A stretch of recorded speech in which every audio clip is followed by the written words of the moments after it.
everybody. Welcome to this special session, the Gulf region in India's energy security landscape. I call this special as this topic is of crucial importance to India, a fact emphasized by the Honorable Vice President of India in today's inaugural speech, and also secondly, because we are honored to have the Honorable Shri Dharmendra Pradhan ji, the Minister for Petroleum and Natural Gas, Government of India.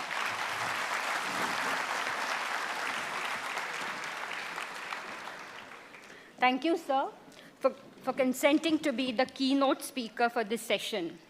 The other dignitaries on the dais, Dr. S.B. Mazumdar, sir, the Chancellor, Symbiosis International University, Dr. Vidya Rodekar, the Principal Director, Symbiosis, Dr. Rajni Gupte, the Vice Chancellor, Symbiosis International University, Ambassador Sudhir Devare, the convener of the conference, and Ram Sathe, Chair Professor, the Symbiosis School of International Studies.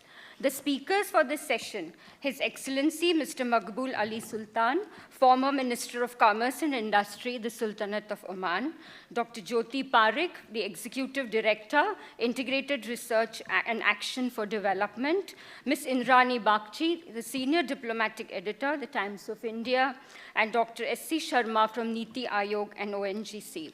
The dignitaries of the dais, faculty, students, thank you very much for your presence today. I request Dr. Mazumdar to kindly deliver the welcome speech. The chief guest for this session,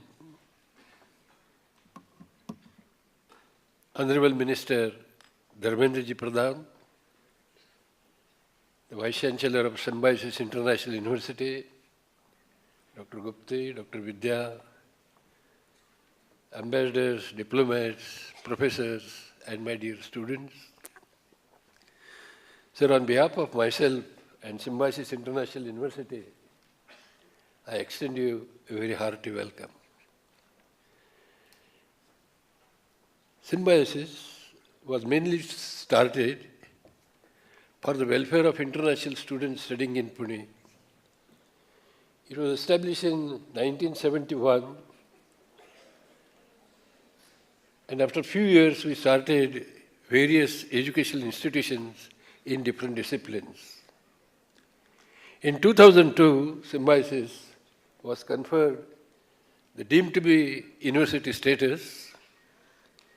We have now 45 different institutions under 7 faculties. We have off-campus centers in Karnataka, Madhya Pradesh, Noida, Uttar Pradesh, and Andhra Pradesh in Hyderabad. We are indeed proud that Pune is a favored destination of international students. Sir, we have 20,000 foreign students in Pune, and Symbiosis University attracts about 30,000 foreign students. With these few words, once again I welcome to you. In the morning, the Vice President of India inaugurated the conference, which was followed by session 1, and we are going to be the chief guest for this session. Once again, I welcome you on behalf of my colleagues and students. Thank you.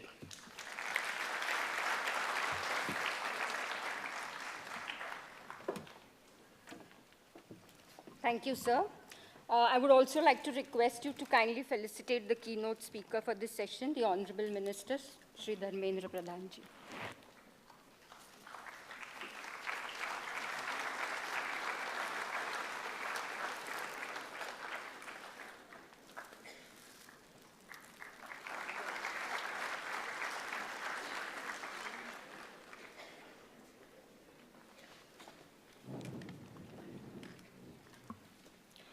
I now invite Ambassador Devare, chairing this session, to give the introductory remarks. Honorable Minister Shri Dharmendra Pradhan and distinguished personalities on the dais, I would once again like to welcome all of you to the second session of this conference titled The Gulf Region in India's Energy Security Landscape. One of the main objectives of this conference is to discuss and try to understand the complex issue of geopolitics and geoeconomics of oil and natural gas in the Gulf and its close bearing on India's energy security. The Gulf region has become indeed synonymous with oil and natural gas. For past several decades, they have influenced global energy supplies individually or as OPEC members and played a key role in meeting the energy demand of a large number of countries. Stability of energy politics of the Gulf states therefore continues to be of primary importance to the rest of the world. At the same time, since GCC countries as well as Iran and Iraq depend substantially on oil and natural gas for their budgetary resources, there has grown a kind of interdependence between them and the consumers. There are several developments in the last few months which are aggravating economic and political uncertainties. Falling oil prices is one of them. From around $115 a barrel in June 2014, the price now hovers around $40 to $50 a barrel. The fall in price is clearly due to oversupply.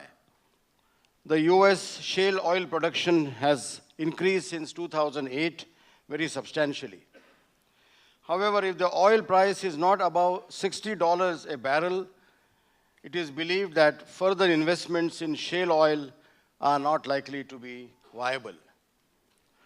Saudi Arabia, the largest oil producer, decided in December 2014 not to curtail production. Other states, including OPEC members, also apprehensive of their own share of supplies going down, did not reduce their own production. Iranian oil is now expected to come in the market in larger quantities in the coming months. While there is overall global economic downturn, there are also unfortunately violent conflicts raging in Yemen, Syria, Iran, and Libya.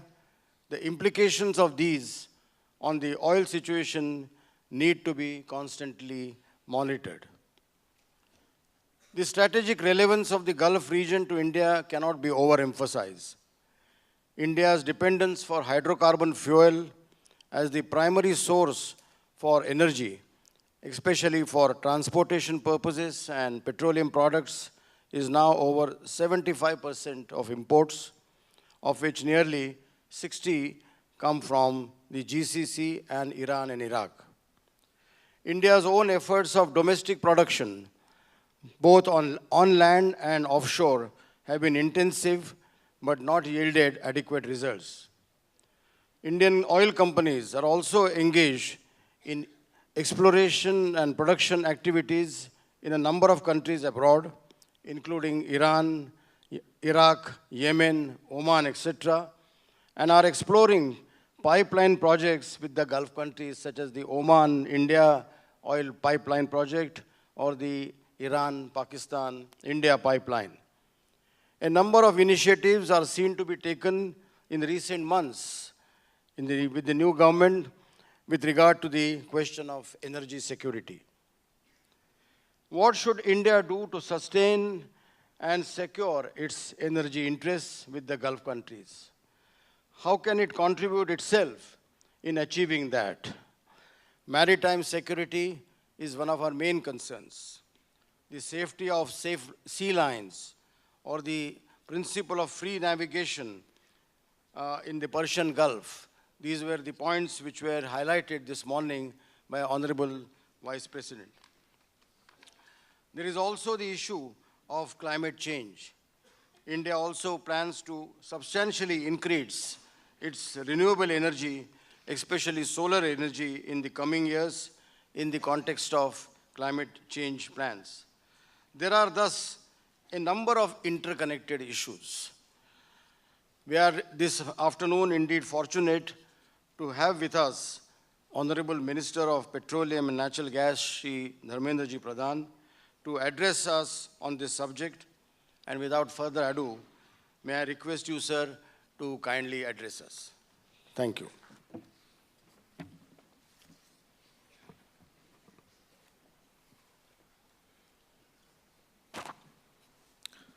Good evening, friends. Dr. Majumdar, Chancellor of Symbiosis International University, Dr. Jyoti Parikh, the eminent energy economist of India, Mr. Maqbool Ali Sultan, ex-energy minister, Oman, Madam Indrani Bagchi, the renowned political diplomatic editor of Times of India, Mr. S.C. Sharma, he is representing NITI, Aayog and ONGC, Dr. Vidya Yarvekar ji, Dr. Rajni Gupte ji, friends, distinguished members in the audience, ambassadors, think tank, diplomats, and young friends. First of all, I would like to compliment Symbiosis School of International Studies for organizing the 3rd International Relations Conference, which focus of India's linkages with the Gulf region. The word symbiosis means synergy between different groups of people. Symbiosis School of International Studies very well epitomizes symbiosis, going by the fact that it has been education hub for the students from 80 different countries. I am happy to learn that Symbiosis School of International Studies is progressing well on the path of contributing to India's effort of promoting good international relations. Friends, as Ambassador Sudhir ji, in his introduction speech, give me a difficult task to give the keynote address of a challenging subject, the Gulf region in India's energy security landscape. Friends, oil and hydrocarbon energy and Gulf region both are synonymous. Nobody can think anything beyond hydrocarbon, beyond petrodollar. In Gulf region, the whole identity of Gulf region means hydrocarbon. Friends, India's primary energy supply is coming from Gulf region. So this is a very important and pertinent topic in Indian energy security scenario, when whole Gulf is our extended neighborhood. The Arabian Sea, where on the other part of the Arabian Sea, where in a way, in a natural boundary or the natural neighbor, in the new geopolitics of India and world, Honorable Prime Minister Shri Narendra Modi has put high emphasis on not just looking east, but also linking west. This has set the direction of the shaping of focus, the Link West policy.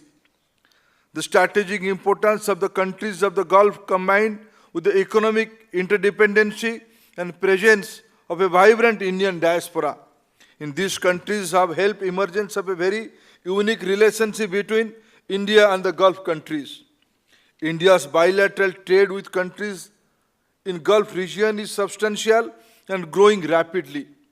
As a matter of fact, India's total trade with only the 6 GCC countries rose from 5.5 billion US dollar in 2000 and 2001 to around 134 US billion dollar in 14-15, which signifies a phenomenal growth of 2,300%. In this region, UAE is India's largest trading partner, while Saudi Arabia is the second largest trading partner. The Gulf countries together supply over 60% of Indian crude oil imports.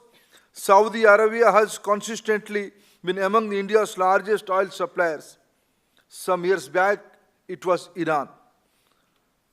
In 2014-15, India imported 35 million metric ton crude oil from Saudi Arabia, which signifies nearly 20% share of India's total crude oil imports.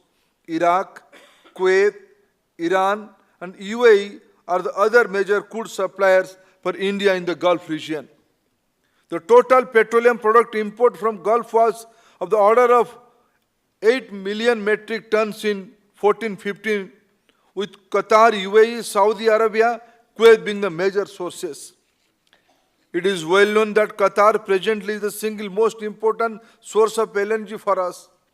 In the 14-15, Qatar supplied nearly 11 million metric tons of LNG to India, which translates into roughly 79% of India's total LNG imports. Similarly, we source sizable amount of fertilizer from this region from Oman. Let us recall some well-known statistics on the energy consumptions. While the world consumes 12,000 million tons of oil equivalent of energy resource, India consumes 4.4 of the world's total at 522.2 million metric ton of oil equivalents. By contrast, India's population is nearly 17.5% of the total world population. In future, with a growing economy, with a growing market, our energy consumption is bound to rise. If we look at India's energy mix, we found that coal is around 53%, oil is 30%, gas is 8%, while rest 9% is accounted for by nuclear, hydro and renewable energy. Even though some progress is expected in the field of renewable energy generation in India, our dependence largely on the fossil fuel is expected to continue. While we have a steady policy to diversify our source of energy import, our energy imports from Gulf region would continue to remain high. India is the nearest big market for the energy resource, and Gulf countries are our nearest big and reliable source of energy. We both have our interdependency as a producer, as a buyer. It is therefore that India's government is working on building comprehensive energy partnership with key Gulf countries. In line with the link west policy, the government is steadily increasing its engagement with Gulf countries at the government-to-government level, while also encouraging business-to-business interaction between companies and companies of the Gulf, Company of India and Company of Gulf region. We had the visit of Foreign Minister of Oman, Bahrain, Iran, and the UAE to India in the space of last 1 year or so. We also had a visit of the Emir of Qatar to India in March this year. During the course of visit, we discussed avenue to step up our existing LNG tie-ups as well as Qatari investments in Indian oil and gas projects. I was in Saudi Arabia in October last year, where I met the Minister of Petroleum and Mineral Resources. We had wide-range discussion on the world, Asian and Indian oil markets. India's additional requirement for crude oil and LPG investment opportunities, cooperation in research and development, and related global issues. We have invited Saudi companies, including Saudi Aramco, to participate and invest in Indian crude oil storage facilities and the downstream industries in India. Most of you would be aware the successful visit of Prime Minister Modi to UAE in August 2015, which was given a new impetus to India-UAE relationships. The two countries have agreed to establish UAE-India Infrastructure Investment Fund with the aim of reaching a target of $75 billion. We also want to increase our bilateral trade with UAE by 60% in the next 5 years. The India-GCC Free Trade Agreement, which is under negotiation, could help to beginning of a new era of trade. During last 17 months, I have held meetings with my counterparts from Saudi Arabia, Iran, Kuwait, Iraq, UAE, and Qatar. I can speak with confidence and sincerity that India and Gulf are inseparable energy partners. During the interactions, I keep stressing that we need to graduate from the present buyer-seller relationship to move vibrant energy partnership. There is potential that India can receive big investment from the Gulf countries in refinery, in petrochemical, retail and marketing, exploration and production and strategic crude reserves. Indian public and private sector companies can similarly make big investment in E&P, refinery and EPC service there. In other words, we need to diversify our energy cooperation in entire value chain of oil and gas and think of long-term sustainable partnership. In this context, we have made a case of doing away with the Asian premium, which is a higher price that we have been paying over the years in comparison of what American and Europeans pay. It is high time that big buyers like India get Asian dividend. Approximately 6.5 million Indians are working in only the GCC states, namely Bahrain, Kuwait, Oman, Qatar, Saudi Arabia, and United Arab Emirates in different domains. These huge bulks of skilled and unskilled workforce from India are playing very significant role in the development of the host countries, including their oil and gas sector.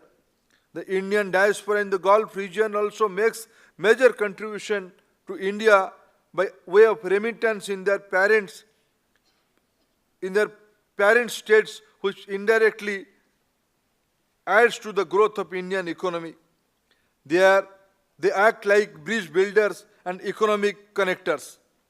Moving beyond energy, there is immense scope to cooperation with Gulf countries in several other fields, including real estate, engineering goods, transport equipments, IT solutions, pharmaceutical and healthcare, education, banking, and financial services.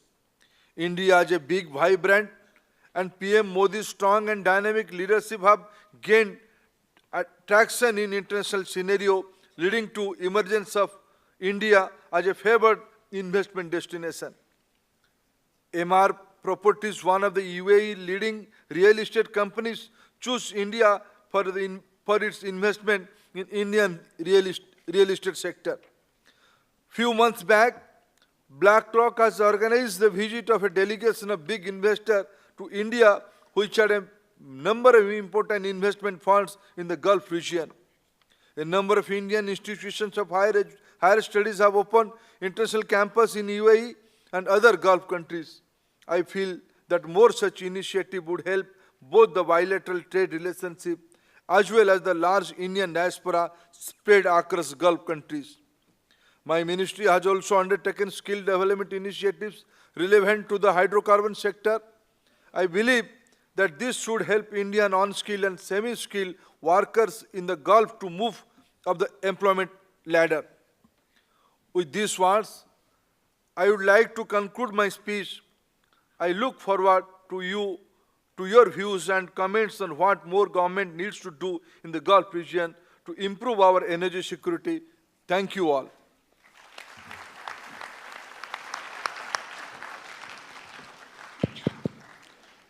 On behalf of all of you and my own, I would like to deeply thank Honorable Minister for a very comprehensive, very useful and insightful speech that he has given to us just now, outlining the policies of the government on petroleum and gas with special reference to the Gulf.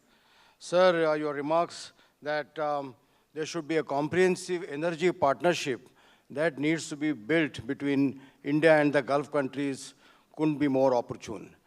I think what we have said that instead of buyer-sellers relationship which has existed for so long, we must move towards a vibrant partnership. I think that is the need of the day. and also you're focusing on building value chains as well as seeking investments from there, from the Gulf countries, decisions regarding the premium which has been done away. All these are very positive and healthy developments for the ongoing cooperation between India and the Gulf countries in this very vital sector of energy. Once again, thank you very much, sir. We have now a very distinguished panel to discuss this subject, and I would like to call on His Excellency Mr. Maqbool Ali Sultan. He is the former Minister of Commerce and Industry of Oman. He also served as the President of the Oman Chambers of Commerce and Industry. He was Chairman of the Oman Oil Company and has been associated with a number of industries and capital market.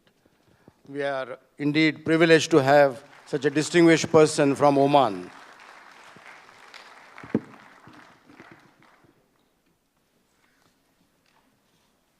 Honorable Minister of Petroleum and Gas, Your Excellencies, ladies and gentlemen, good afternoon.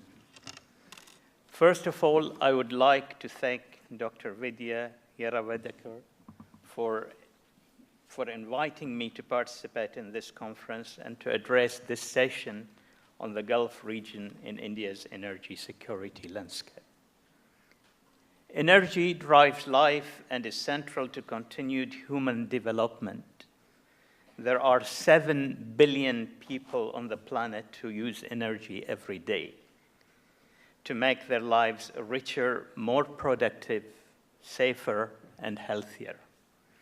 By 2035, the world's population is projected to reach 8.7 billion, which means an additional 1.6 billion people will require energy.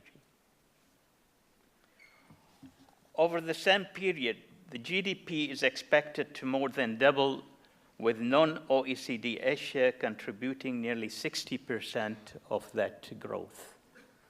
China and India are leading the non-OECD growth, and by 2035 will be the world's largest and third largest economies, jointly accounting for approximately 1/3 of global population and GDP.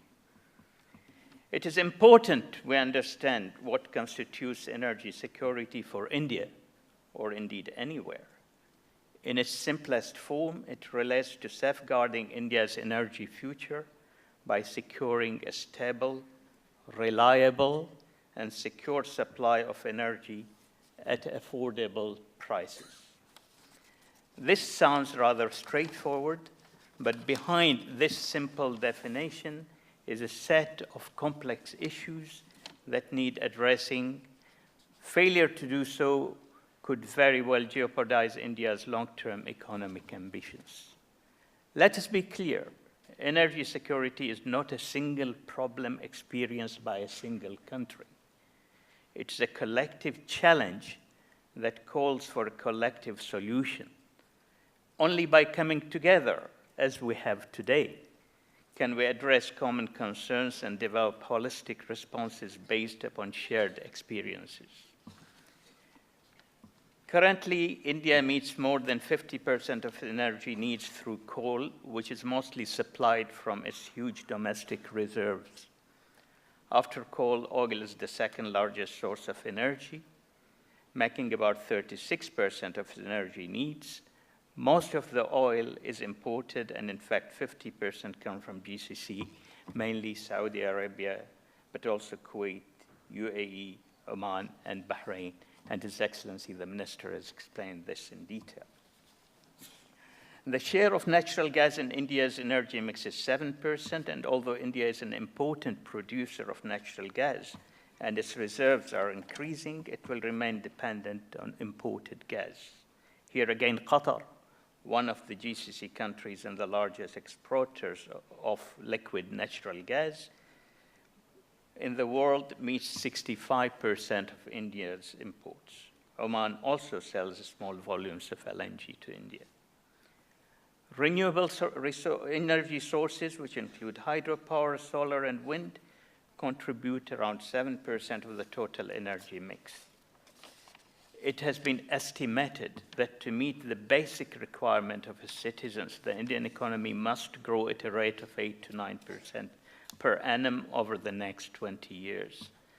And to meet the energy requirement for such a fast-growing economy, India will require an assured supply of 3 to 4 times more energy than the total energy consumed today. Of course, India's energy security will partly be addressed by advances in technology, facilitating the extraction of India's natural resources and making the benefits of nuclear, wind, and solar power more easily available to a broader section of the population. Even so, there will still be a significant deficit. Meeting this deficit is a big challenge. Take hydrocarbons as an example. India's relatively large crude oil deficit is largely met by imports from GCC. However, this deficit is not only for local demand. In fact, despite being a net importer of crude oil, India has become a net exporter of petroleum products, and by investing in refineries designed for export. And indeed has been a constant and reliable source of petroleum products to several Gulf countries. So we also rely on India for part of our petroleum products. Considering the current state of India's trade and favorable political relations with GCC countries, GCC would continue to meet India's future energy needs and will remain the most important energy suppliers to India in the future. Now, just to reassure our friends in India of the capabilities of the Gulf countries to supply that crude, Saudi Arabia has almost 1/5 of the world's proven oil reserves and is the largest producer and exporter of total petroleum liquids in the world, while Kuwait holds the world's 6th largest oil reserves and is one of the top 10 global producers and exporters of total petroleum liquids. United Arab Emirates is a member of OPEC and with nearly 100 billion barrels in reserves is a major oil exporter, producing approximately 2.8 million barrels per day. Oman, although a small producer, is still an important exporter of oil and gas. Qatar has vast reserves of natural gas and is the largest exporter of LNG. Ladies and gentlemen, cooperation in energy is not only about the import and export of oil and gas, and you said that, Mr. Chairman, just now. It is also about collaboration in building infrastructure, power plants, refineries, joint petrochemical plants, energy-based industries, and other energy-related projects. And the GCC investors, whether public, such as the sovereign funds or private investors, should look at MEC in India in this lucrative sector and seriously consider in investing in feasible projects. India, on the other hand, should liberalize its economy further and create an investor-friendly environment to make the investments happen quickly. Some of these projects could also be established in GCC as joint projects. Ladies and gentlemen, Oman and India started this cooperation many years ago. Allow me to give you some examples. Oman-India Joint Investment Fund. This fund was established in July 2010 with an objective to participate in investment opportunities in India. The fund started with a paid-up capital of $100 million with equal participation from State General Reserve Fund, the Sovereign Wealth Fund of Oman, and the State Bank of India. This fund has been fully deployed in a number of investments, and the second fund of $300 million is planned, and the management is studying energy-based projects. projects. 2, Oman India Fertilizer Company, and you mentioned that, Your Excellency. This world-scale ammonia-urea fertilizer manufacturing facility in Oman is equally owned by Oman and India. It was built at a cost of $1 billion in 2004. The plant produces 1.65 million tons per annum of urea and 250,000 tons of ammonia. Urea is being exported to India under a long-term offtake agreement. The government of Oman supplied the gas, which is the feedstock used to produce the fertilizer, at a subsidized price of only 80 cents per 1 million BTU at a time when the international prices exceeded $8.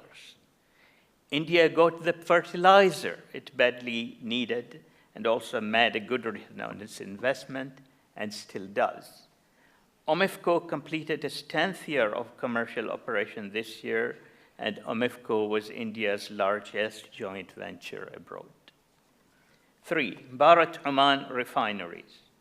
This is a joint venture company formed by Bharat Petroleum Company Limited and Oman Oil Company to set up a 6 million tons refinery at Bina in Madhya Pradesh. It produces LPG, naphtha, gasoline, diesel, and other projects. The project cost was $2.4 billion US, and Oman owns 26% of this project. The Jindal Al-Shadid Iron and Steel Plant in Sahar is another good example of collaboration. Here again, Oman supplied gas to this $464 million plant at subsidized rate. Basing on this cooperation, India and Oman are exploring other ways of mutual benefits in areas which could help India to secure its energy requirements. These include the undersea gas pipeline. The Oman-India pipeline was an initiative that was first discussed in the 1990s. Now, technological advances make the project more feasible economically. Security obstacles have been removed, especially as India and Oman have the necessary maritime agreements in place. However, with the limited supply of gas, Oman looks at Iran to supply the gas. After lifting the sanctions, Iran would be an ideal partner in this venture. The project, which will become the Iran-Oman-India pipeline, will hopefully happen. According to studies conducted by an Indian firm, the project would cost $4 to $5 billion US, and it would be advantageous to all 3 countries, Iran, Oman, and India. Crude Park. Oman has built a new deepwater port and dry dock in Duqm on the Indian Ocean. Oman Oil Company is currently developing an energy cluster in and around the port, including a refinery, petrochemical project, crude storage terminal, and pipelines. One of these facilities, which may be of special interest to India, is the crude park. It would provide short and long-term storage for crude oil. At this stage, we could tailor part of the crude storage facilities specifically towards India's need and would very much welcome discussions on that subject. Taking part in this project, India would benefit from having offshore strategic storage, and the geographic proximity to Duqm makes this location only a couple of days sailing from India an ideal and practical approach.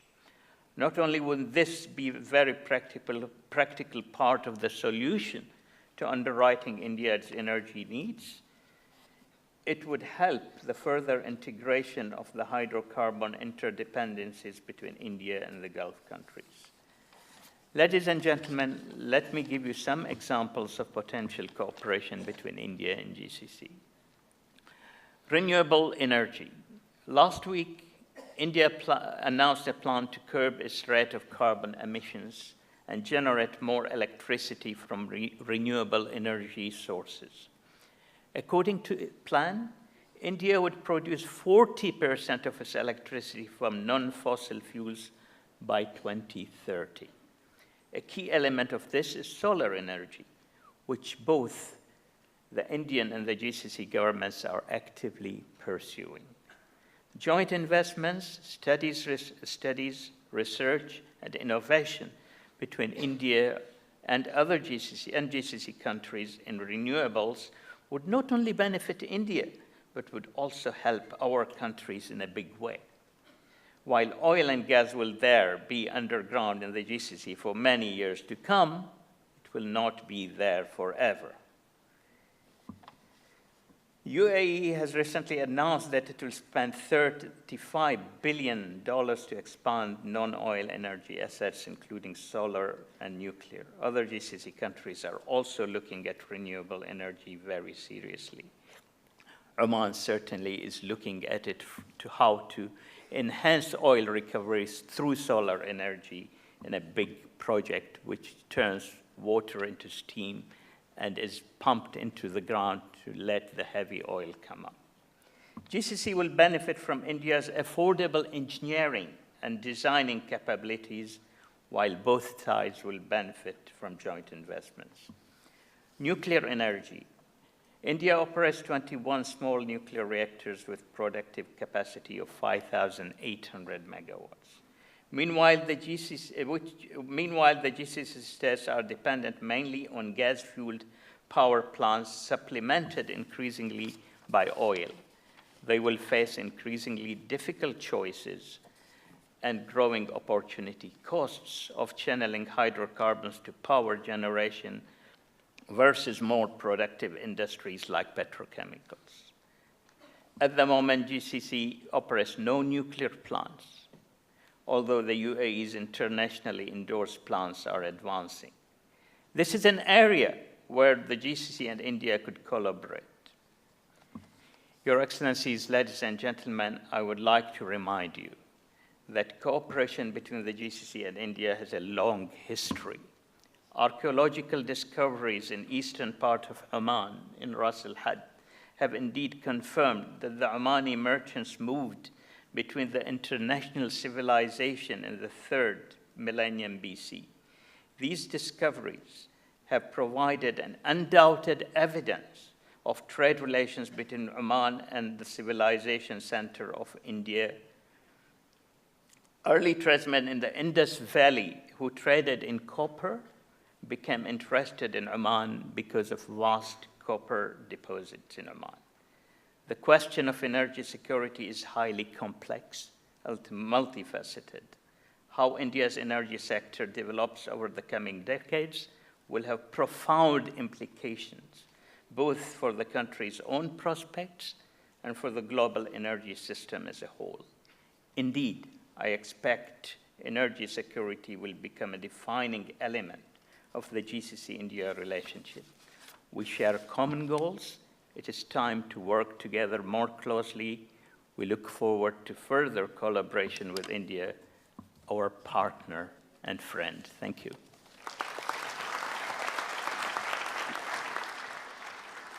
Thank you. Thank you very much, Your Excellency, Mr. Maqbool Ali Sultan. You have given us a very positive outlook towards India's energy relationship with the Gulf, mentioning several joint ventures which are already working between India and Oman and GCC countries. You refer to the ideas of energy cluster, which may be of interest to India, in which Oman and GCC countries are working. The element of renewable sources of energy, in which your suggestion of a joint investment with GCC, again, is very valuable. So also in the nuclear sector.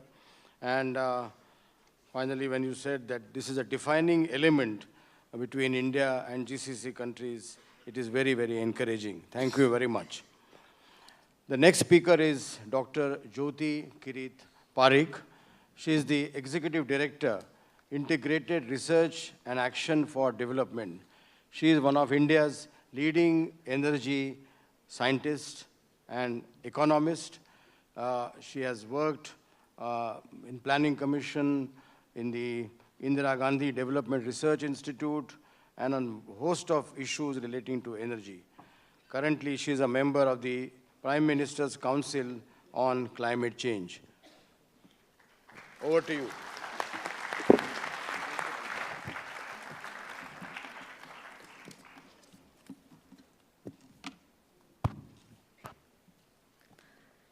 Honorable Minister Dharmendra Pradhan, Chancellor Dr. Majumdar, Dr. Rajni Gupte, Dr. Vidya Rao, and Ambassador Devare, my fellow panelists. It's a great pleasure to be here in this university.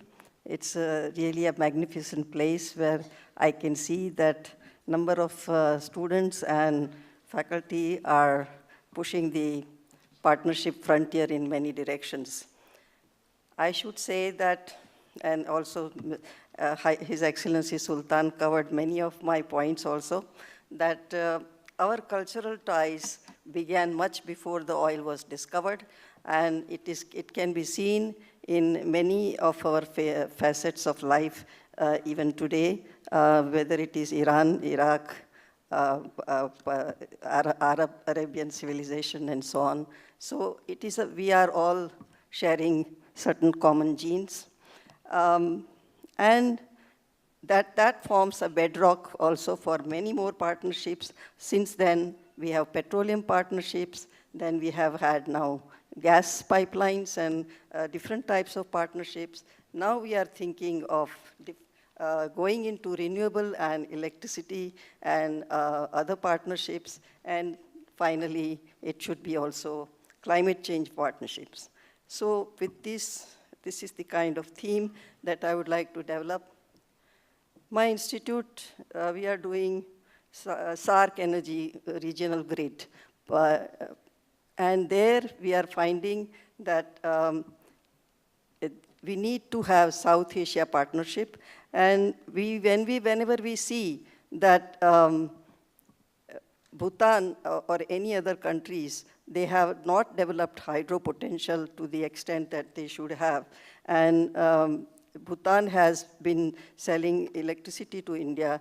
It had per capita GDP half of that of India's some time back, and already it has twice per GDP per capita than India. So everybody benefits when there is a cross-border power trade or cross-border energy trade. This concept of SARC energy grid is also looked at it little more than that, and we found that I was in Myanmar last month, and it was discussed that South Asia and East Asia, Myanmar is the link between the two, and we have also BIMSTEC partnerships and so on. So, and on the west side, we are also looking at CASA. Central Asia is supplying electricity to Afghanistan, and then we have also Gulf region partnership can be added to this. So we have to think much wider in terms of our scope and keep focus on the changing times. Now we have energy efficiency and renewable energy stress coming up because of climate change. We were also party to the India's Nationally Determined Contribution, INDC.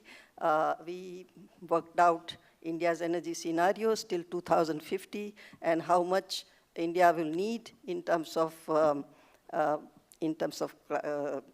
different types of energy sources, and whenever we increase renewable energy, we always need something else to support it.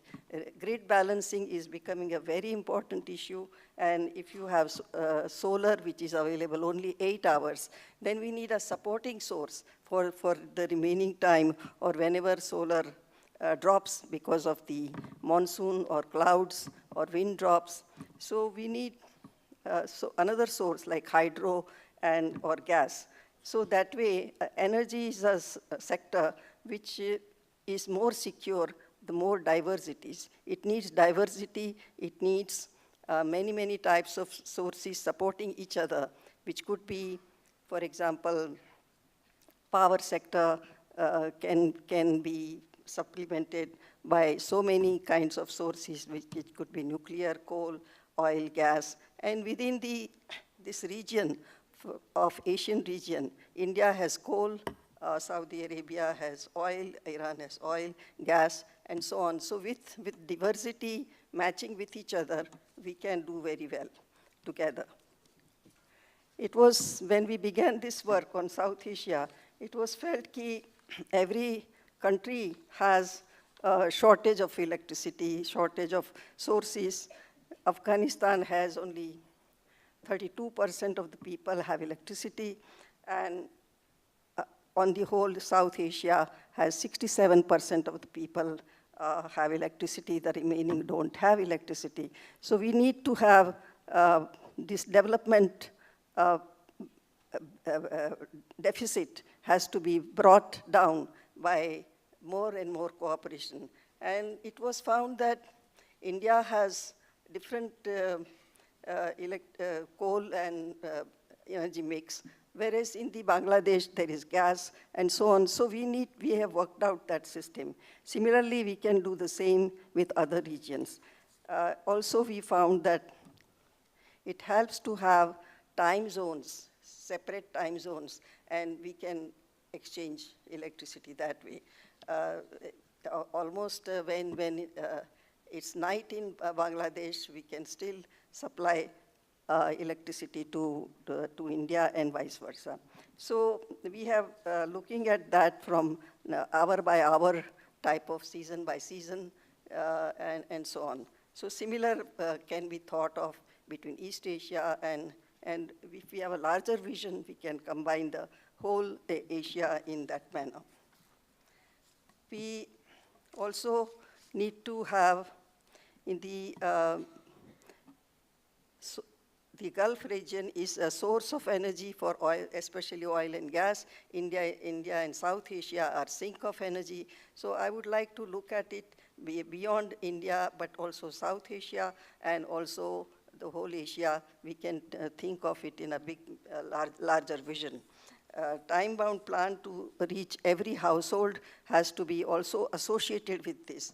And this current ministry is doing excellent work in reaching out to all the households who do not have energy through LPG and through also renewable energy and grid connections. We have to congratulate them for taking very innovative measures, and we hope that the Gulf region will help in this endeavor where we can sustainable energy access to all is reached. Currently, we are observing SE for all, which is sustainable energy for all decade.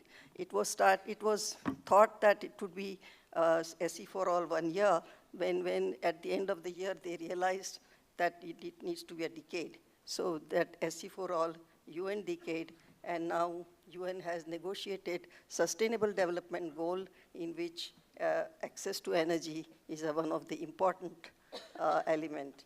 Currently, 1.3 billion people don't have electricity, and 2.7 billion do not have cooking fuels on a regular basis.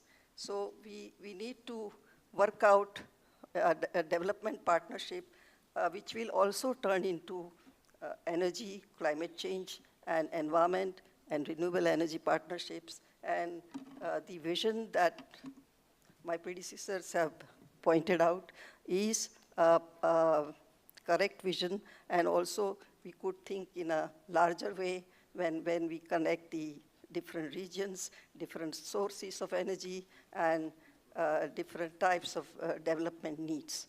Thank you. Thank you very much, Dr. Jyoti Parikh. You have touched upon partnerships which extend from petroleum, gas pipelines, renewable, and climate change. There's the holistic partnership that will be between India and the GCC countries, which are based on the bedrock of long cultural and civilizational ties between us. You also mentioned energy sector needs diversity. That is a very important point which you have made. And referring to LPG, which has now reached which is reaching all households in India. under the initiative of the government, in which you have also sought cooperation from the Gulf region. Thank you very much. Our next speaker is Mrs. Indrani Bagchi. She is a senior diplomatic editor with the Times of India, and I'm sure most of you must be reading her columns, which are focused on current events, foreign affairs, issues of defense. She covers India, Pakistan, China, terrorism, nuclear weapons, the whole host of issues, including energy. So over to you, Indrani.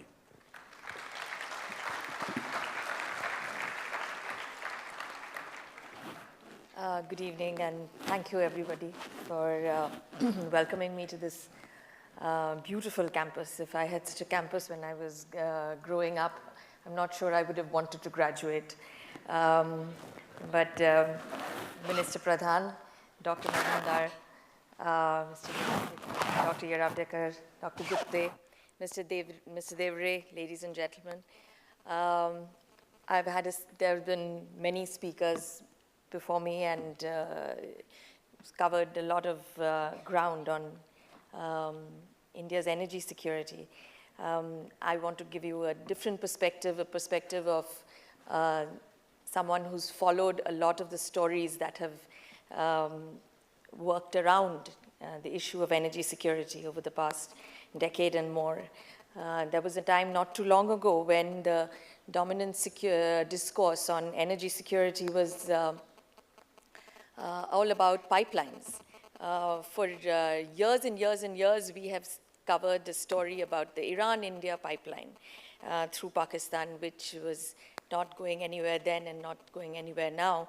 So it was actually a matter of extreme pleasure for me to hear Mr. Sultan say that the way to go is the undersea pipeline between Iran, Oman, and India. It's a story that I covered when the Indian company that he spoke about did their first study on the feasibility of an undersea pipeline. And it's even greater pleasure now that that technology has become feasible to work on an undersea energy infrastructure corridor between covering Iran, Oman, and India. But that is the part of foreign policy which Mr. Devare, IC Ambassador Ahmed, will have been at work for years and years, and their next generation diplomats will be at work, because those are the big challenges for the country. We talked about the Iran-India pipeline. We talked about the North-South corridor, which might bring oil from Russia through Central Asia, might join Central Asian oil from Kazakhstan to the Caspian Sea basin. We looked at the Baku-Ceyhan pipeline. All of this seems such a long time ago, but we looked at the Baku-Ceyhan pipeline, which was taking oil from Azerbaijan across to Turkey. We wondered whether there would be a pipeline that could bring some of that gas, some of that energy across Israel through the Eilat-Ashkelon pipeline down to a place where they could be put onto super tankers and brought to India. So we explored all of these stories, and all of these happened at a time when we were at the price of oil had just kept climbing and climbing, and we were at $115 a barrel, $120 a barrel. It was those were very, very different days. Today, if you look at the oil prices, if you look at oil prices at between $40 and $50 a barrel, it seems kind of incongruous to think about energy security in that same way. Yet, the issue of energy security, I would say, has actually become a lot more multifaceted and a lot more complex. A decade ago, India was considering looking at only places where you could get cheap oil. We went through another phase of trying to buy overseas oil fields, from Russia to Kazakhstan to Angola. Everywhere we found China. At that point, China was growing like a giant and was basically hoovering up all the oil fields that it could find. And most places, India was on the losing side. But then China found, as Japan had found before it, and the US before Japan, that owning an oil field in a distant country does not actually guarantee you that oil. We were visiting Sudan several years ago, and it's a place where India and China jointly own an oil project. One of the things that we found, which was actually quite amusing, was that this oil that was exported from Sudan did not really make it to China, because it was the international oil market, as you know, is a very well-established, very mature market. So it was, the oil was actually going to the biggest, to the highest bidder. In this case, it was invariably Japan that was picking up the oil, which was amusing in its own way and ironic in a very, very different way. So it's not exactly, so that wasn't a panacea for our troubles either. But today we are in 2015 and we are looking at a very different oil future, energy future. We are looking at a very different climate future, and we are looking at a very different India. So we are looking at an India that ought to be growing and should be growing at between 8 and 9% for the next decade or more. It's not just fossil fuels that will drive the Indian growth, but as the minister said, and quite rightly, it will still be the biggest chunk of India's energy mix. So how do we get it? What do we get it? What do we get? And where do we get it from? That is really not the question that I would like to answer today. The question that I would rather look at is, what are the different areas that go into the complex mix of what we call energy security? And here I would not just look at oil, where we have the traditional oil acquisitions we know about. We know the issues there. We know the issues of transportation. We know the issues of strategic reserve, long-term contracts.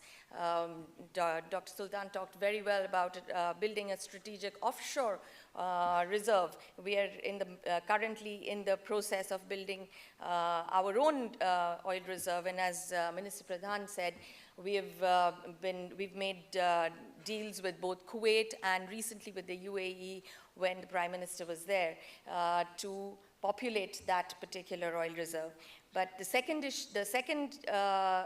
source of fuel that we should be looking at a lot more is gas. Gas is, as you all know, is a much cleaner fuel than oil, and the aim for India ought to be to move more and more towards a gas economy. For that, of course, we will have to build a much better infrastructure. We will have to move to more sources from Qatar. Qatar is an overwhelmingly large source of gas for India. But what we should be looking at, and I presume what Minister Pradhan works on day and night, is building of a national gas grid. And this is where an offshore pipeline, an undersea pipeline for gas between Iran and India comes in very handy.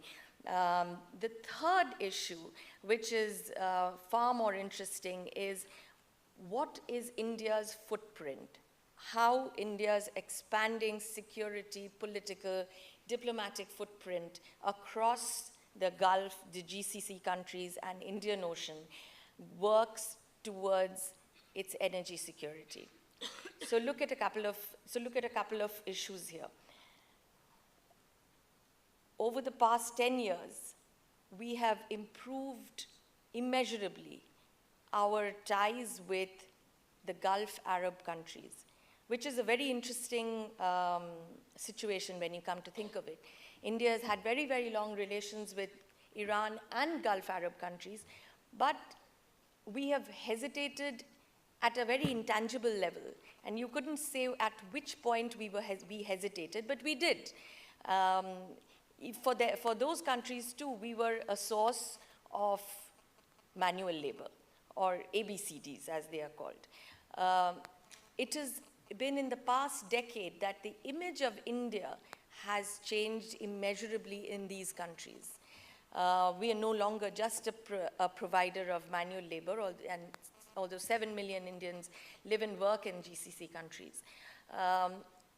We are a growing economy, a people with hugely expanded technological capability, and a security capability that has been recognized and has been manifest in all of these areas. I will give you two small examples. In 2011, the Indian rescue of almost 17,000 of its nationals from Libya, which was in the middle of a war at that time. And earlier this year, when India mounted this enormous rescue operation in Yemen of its nationals when the bombing of Yemen started, both of them have forever changed both India's outlook, India's footprint there, the potential Indian role in that region, because for the first time, we are looking at India as a net provider of security in this region. And this is very important. As the US lowers its dependency on Middle East oil, it also leaves open a strategic security space. Can India take its part in fulfilling that particular role? I would say yes, and I would say that it's certainly in the past from the past few years, we have been putting those steps forward to expand our strategic footprint in those areas. In the last 3 years, Indian ships, Indian naval presence has made it possible for there to be no piracy incidents in the area east of the longitude, 65-degree longitude, which is an amazing feat. We don't actually compliment the Indian Navy for this, but it is an amazing feat. And you just saw this week that we are no longer in the high risk, we are no longer considered a high risk area. All of this has put a very, very different image to India's capabilities. The more India puts a strategic foot forward, puts a larger security footprint in the region, we would be able to secure lines of, not just communication, but lines of energy access from the Gulf to the growing economies in South and East Asia. The importance of keeping the Straits of Hormuz open, the importance of keeping open lines of communication in the Indian Ocean, in the Arabian Sea. All of this is something that India can do and is doing. It is the pace of activity you may want it to be speeded up a little, but if you look at this larger picture, then you can then place why the Prime Minister made two almost back-to-back visits to Seychelles and Mauritius in March and to the UAE in August.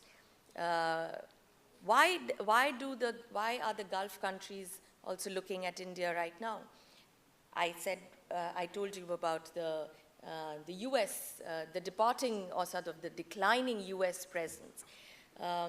There are other issues that make India a lot more attractive to the Gulf. The growing economy is one, an area for investment is another.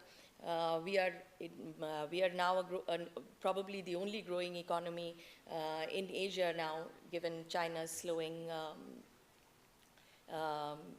slowing demands and slowing economy. Japan too is more or less stagnant. It hasn't yet come out of its own recession. So India is really the big hope. If the Indian government makes it easier for companies to invest, for countries to come in here, opens up energy sectors, we are looking at a very, very different energy future for India. Where does all of this lead the Indian strategic sector? Our strategy is not merely to look at the Gulf countries as a source of cheap oil. It would be to expand India's outlook or India's space well beyond the area that we occupy, well beyond South Asia. And that would include west towards the Gulf of Aden, east towards the Straits of Malacca, and south well into the South and Central Indian Ocean. That is when we would be looking at a very different picture when we talk about India's energy security. Thank you very much. Thank you, Indrani, for giving a very fascinating perspective. You said that it is not the cheap oil that we should be looking for, but larger strategic space. You also talked of the complex mix that goes into the energy security that we should be looking at, where India's footprint has now reached, and how does India's cloud work towards energy security. All are very interesting takes. Thank you very much. Our last speaker among the panelists is Dr. Shri Sharma. He is from NITI Aayog. Dr. Sharma was involved in the dismantling of administered price mechanism for oil sector and developing market price structure for natural gas in India. So he has vast experience in this field. Dr. Sharma, over to you. Honorable Minister Dharmendra Pradhan ji, Dr. Majumdar, fellow colleagues, and ladies and gentlemen. In fact, since morning I had been listening quite a lot about oil supplies, oil security, the Gulf supplies, what should be the bilateral and the multilateral relations should be there between the different countries, and what should be the nature of these relationships. But one of the critical things which I had been looking for is perhaps which India likes the most is perhaps the affordable oil pricing. And I'm going to talk a bit about those issues where India's economic growth is impacted due to the high oil prices, and also how the supplies, the future supplies from Middle East and all other different sources of energy could be augmented to meet the energy security of the country. In fact, India has been, in 2014, India is one of the largest, India had incurred the largest growth on energy consumption. And if you just have a look at the growth in coal consumption has grown by about 11.1%. The oil consumption growth had been somewhere close to around 2.5%, and the LNG consumption growth had been somewhere close to around 2 to 3%, making an overall energy consumption growth of about 6.5% for the overall. Now, if we talk about the energy security, well, we could also have to talk about coal as one of the sources of energy, because that forms about 55 to 56% of the total energy basket. And that's how, I just want to put a little bit flavor of coal as a form of energy in the total energy basket, energy security basket. And in fact, if we have a look at the coal import during 2014-15, they had grown by about 20%. India imported about 250 million tons of coal, and that's the highest by any country at any time. So we not only have to look at the West for our oil and LNG import needs, but we also have to look at the East for East in Indonesia, Australia, and to some extent in China also for our coal import needs.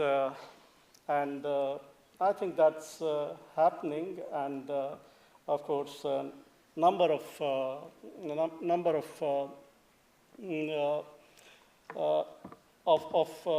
collaborations are being done on to acquire the coal blocks or coal imports from these regions. Also, we import some amount of oil from the East and Far East, specifically Malaysia and Indonesia. To diversify our oil basket, we also import some amount of spot LNG from these regions, from Malaysia, Indonesia, Sakhalin in Russia, and so on.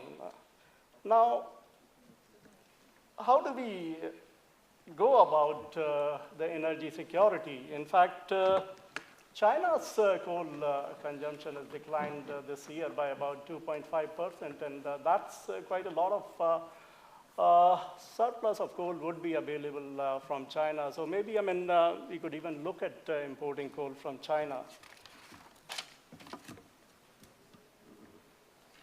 Last week, some of the issues. Last week, we had Saudi Oil Minister Ali Al-Naimi talking that there is no premium on Middle East oil for supplies to the Asia and Asia Pacific markets. Last week, Wood Mackenzie also analyzed some of the issues on the Asian premium on Middle East crude, and they found that the Asian premium on Middle East crude has declined by about $2 per barrel, and it is competitive by about $1 per barrel when it is compared to the crude oil imported from the west of Suez.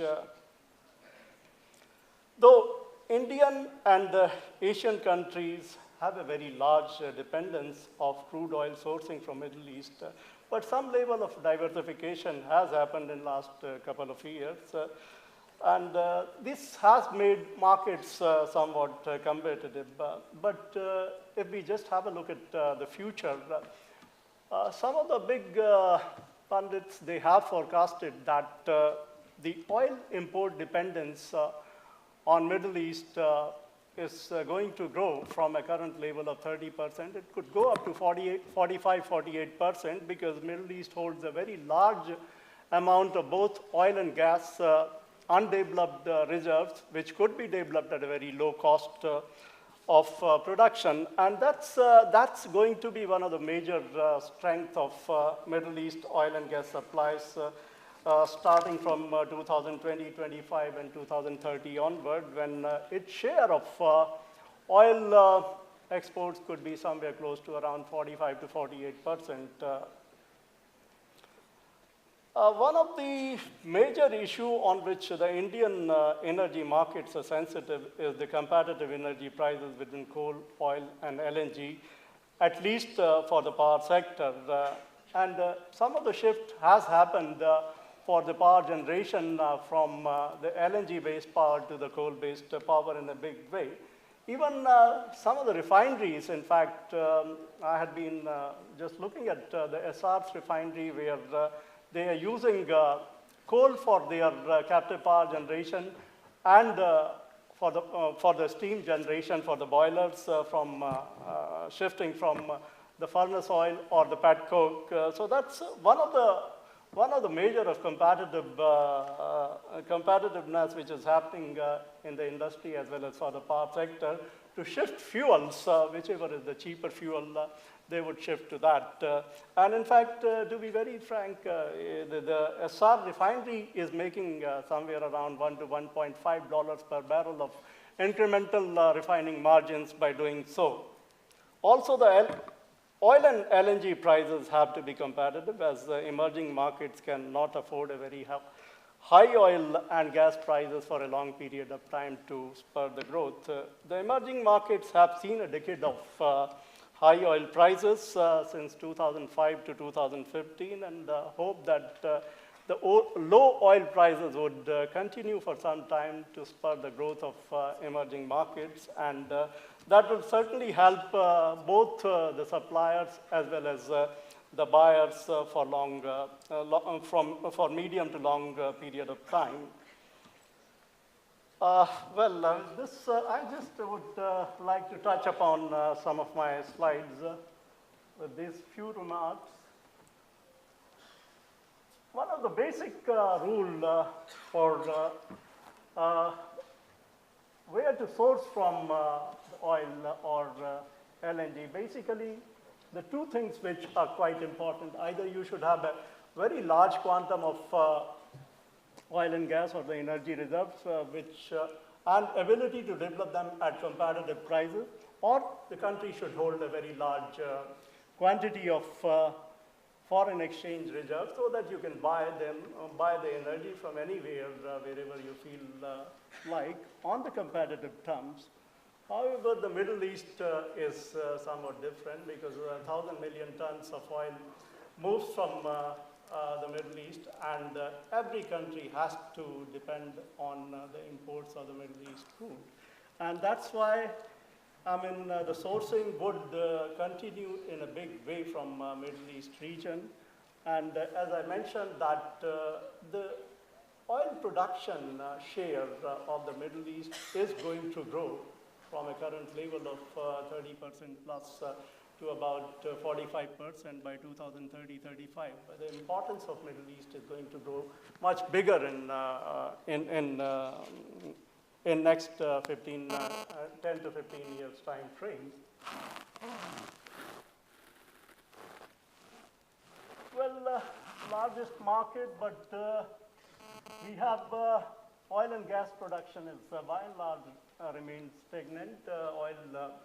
This year, oil consumption growth so far for the last 6 months had been at around 6.8%.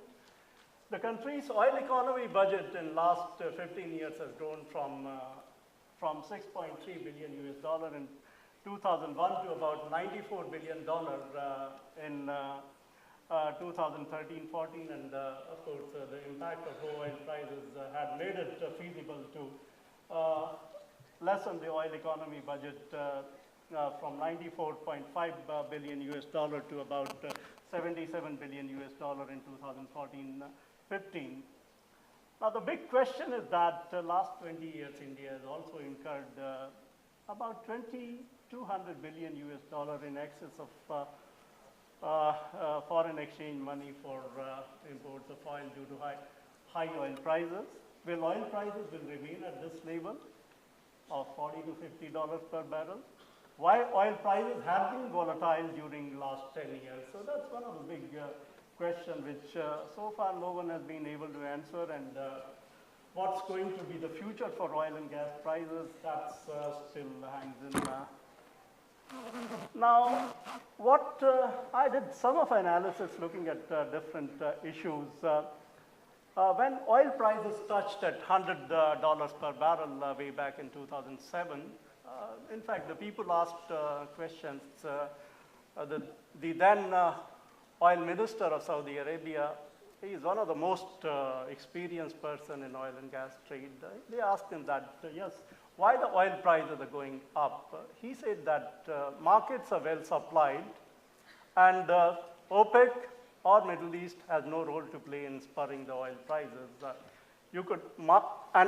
oil prices have become more speculative, and that's what is the money being deployed on oil future is making the oil prices go up. Now, excessive deployment of capital on oil futures on NYMEX and CME could be one of the reasons for oil prices going up and down. Daniel Yergin, during his recent visit, that was sometimes in April 2015, when I asked him that, what do you think of oil prices going up and down? He said that, and I asked him that how much role the demand supply and the deployment of excess capital on oil future plays on moving up the oil prices. Though he could not answer the exact question of mine, but he said that you just have a look at that. What could be the deployment, what could be the spread between the paper trade and the physical trade of oil? And that he said that it's somewhere close to around 1:20. And in fact, about 5 years back, I did analyze this issue. And in fact, the spread for the trade was almost 1:20. And that's how perhaps the paper trade dominates much more on spurring the oil prices compared to the actual demand and supply. And I totally agree with the statement of Dr. Ali Al-Naimi that markets had always been very well supplied, and the suppliers have no role to play the increase in oil prices. So this is fine. Shale gas, yes, there's going to be the major production from US, rest other regions would really have some small supplies by 2030. This is an analysis by BP. The spread and imbalances of oil supplies for India is going up, so there is a more imports. Now, this is an important slide. Now, we have been 90% dependent on the imports from Middle East for our oil supplies, and including China had also been about 90% dependent on the oil sourcing from Middle East. But now China has diversified its oil supplies from different regions. Our dependence on oil supplies from Middle East is somewhere close to around 65%, while China's import dependence is somewhere close to around 55–56%. But mind it that China imports almost double the crude oil from different regions compared to India, and hence, in terms of actual volume, the China's imports are much more higher. This is just to give you a flavor of coal imports, what we are doing it, though it is for 2012. But yes, India is the largest coal importer in the world to really overcome its energy security issue. Why Middle East matters? In fact, yes, the Middle East matters basically because 48% of oil reserves and 25% of gas reserves, and that's going to last long for maybe 50 to 60 years to come. And that's why the Middle East matters the most when it comes to the oil and gas supplies are concerned. Yes, some measures have been taken on the energy security, on creating strategic storages, need for developing gas storages, creating sovereign wealth fund, of course, is yet to come, but yes, we have to augment more shipping capacity, which is currently at 10% of the total imports. So, yes, Middle East will continue, has played a big role, will continue to play, and continues to play a big role, and will play a big role in future also as far as the oil and LNG supplies to India and the rest of the world in the next 25, 30, 40 years time frame. Thank you.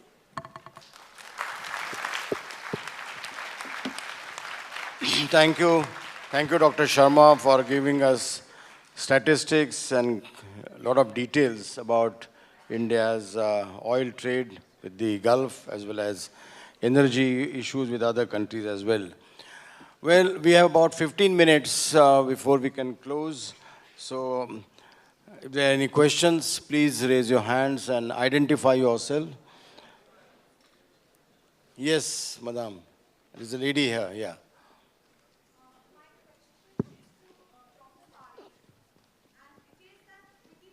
Rise in the average global temperature that is taking place.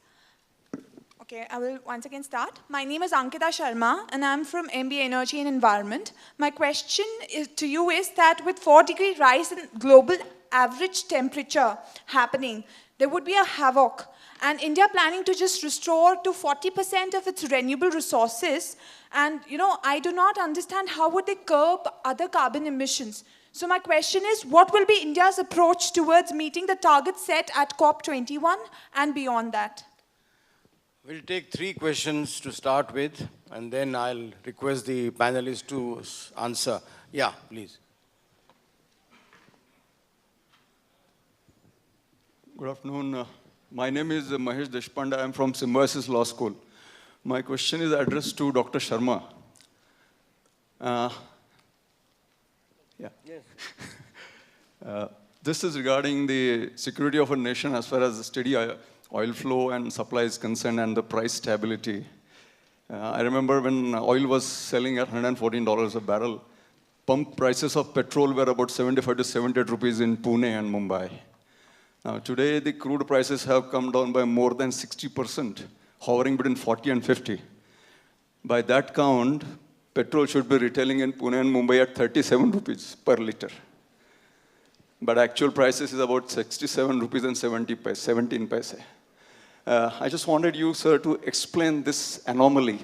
And shouldn't the pump prices be in tandem with the crude prices and the import prices? Thank you.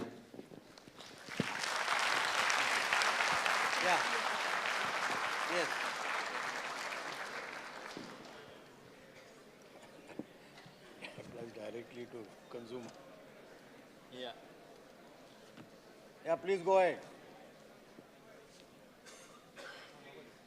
Yes.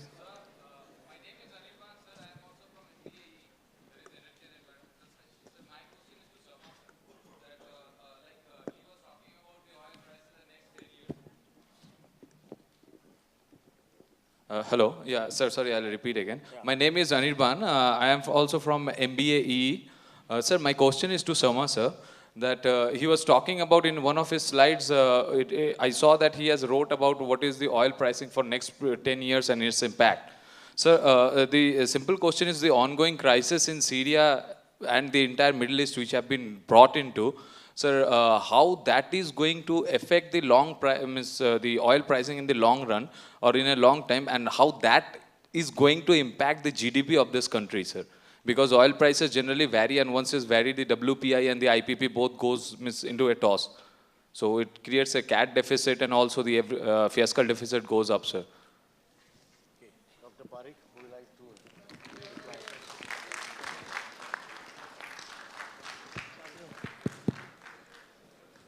So your question was about the INDC of India and whether India is doing enough for the global environmental issues, climate reduction, CO2 reduction. Well, this is a common but differentiated responsibility issue.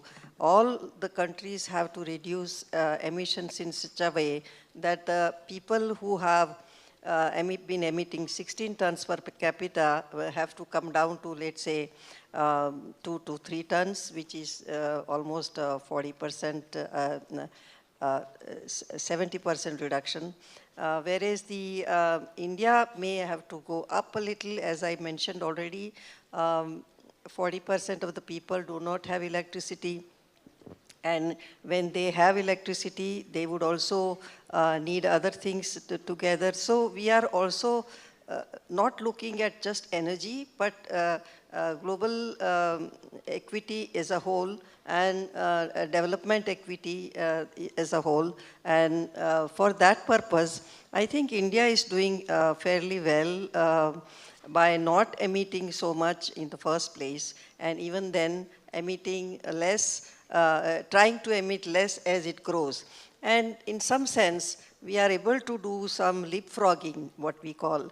Leapfrogging means to completely bypass certain technologies and go to another game-changing technologies.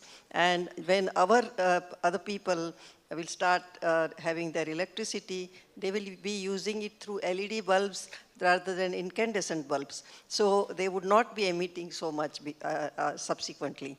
So in that sense, technology will help in to ensure that while poor get electricity, they will not emit as much as, they will not add as much CO2 burden as one would expect.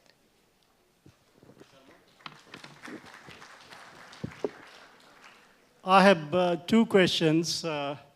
One is on the pump prices. Actually, you mentioned 37 rupees per liter, but actually it should be 30 rupees per liter if the taxes are not included. High amount of excise. Then we have the freight transportation, the sea transportation losses, the dealer's margin. That could make somewhere close to around 30, 31 rupees, but the excise and the sales tax makes it going. Pune, I think the prices are at 67 rupees per liter. So if you discount this, you can buy your oil, you can buy your petrol for your car much cheaper than what you think. But yes, majority of money is taken away by both the government, and that's how, you have to pay 67 rupees. You can also go to the website of PPAC where they give the breakup on what amount of money goes on petrol on different charges, including transportation, the marketing margin, the freight charges, then dealer's margin, and then of course the excise and ocean losses, then excise and the VAT by the states.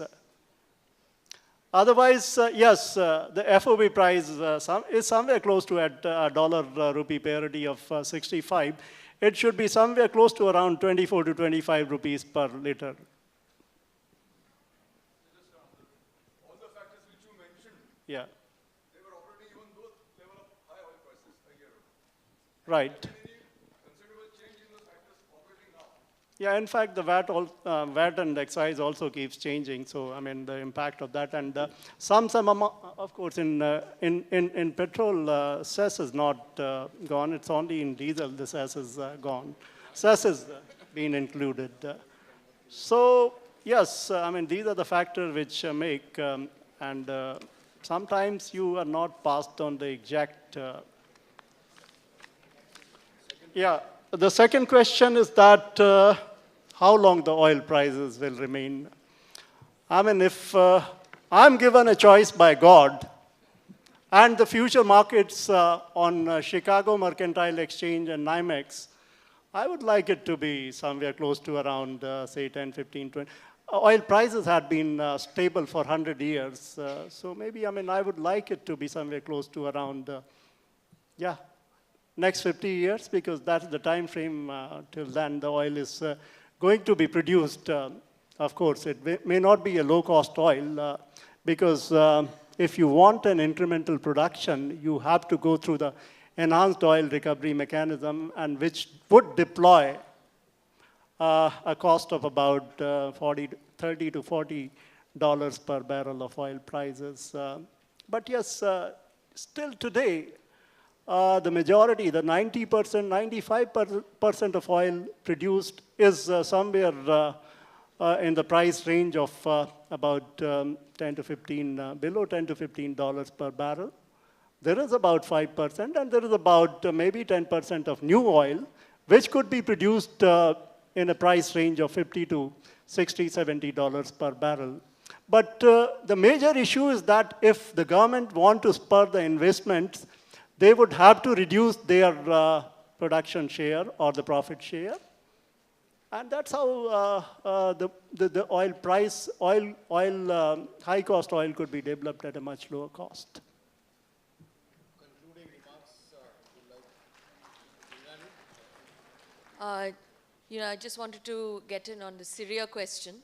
There has been conflict in Syria now for almost 4 years.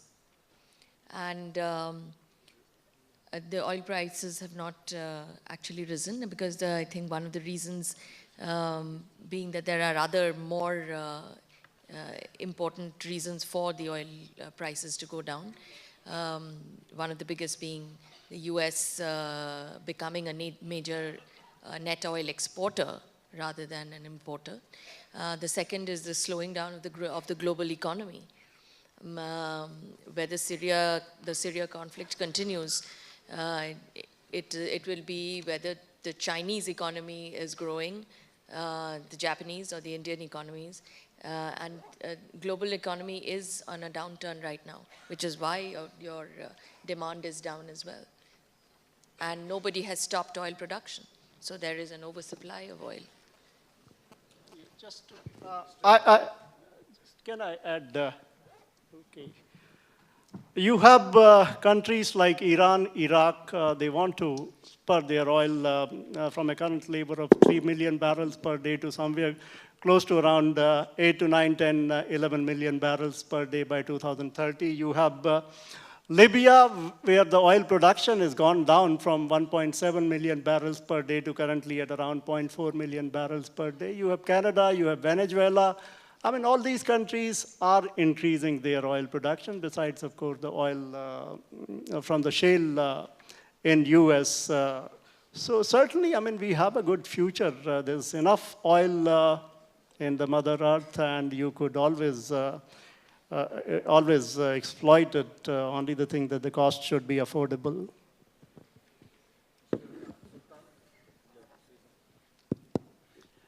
Thank you. I think of the three questions, one which interests me is the climate change. And Dr. Parikh spoke about this. I think renewable energy, as India has promised, 40% will come from non-oil, is very, very important subject. This week's The Economist magazine put an article on this subject. And it said that electricity from imported coal-run power is 6 rupees per kilowatt hour. But if you use solar in India, it will be 5.5 rupees. Now, in Germany, 25% of their power would be from solar by 2020. Why can't India do that? Thank you. Thank you. Thank you very much. You'll all agree with me. We had excellent presentations, very informative and very futuristic also. I would like to request you to join me in giving applause to all the panelists.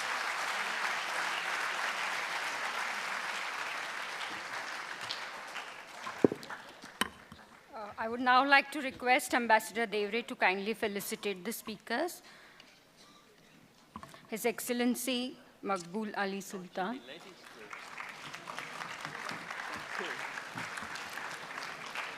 Dr. Jyoti Parikh. Ms. Indrani Bagchi. And Dr. Sharma. I would like to request Dr. Majumdar sir to kindly felicitate Ambassador Devare.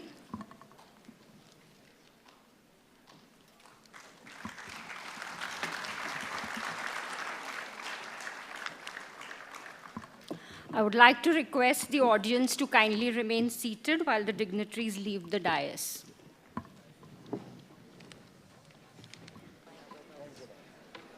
We would like to thank Exim Bank of India, State Bank of India, State Bank of Maharashtra, Syndicate Bank, Union Bank, Axis Bank, Andhra Bank, Credila Financial Services, Gajanan Caterers, SRV Media, Satyajit India Enterprise Private Limited, Preetham Book Center, and HDFC Bank for lending their support for this conference. We meet tomorrow at 9:30 a.m. sharp for the session India's Relations with Iran and Iraq.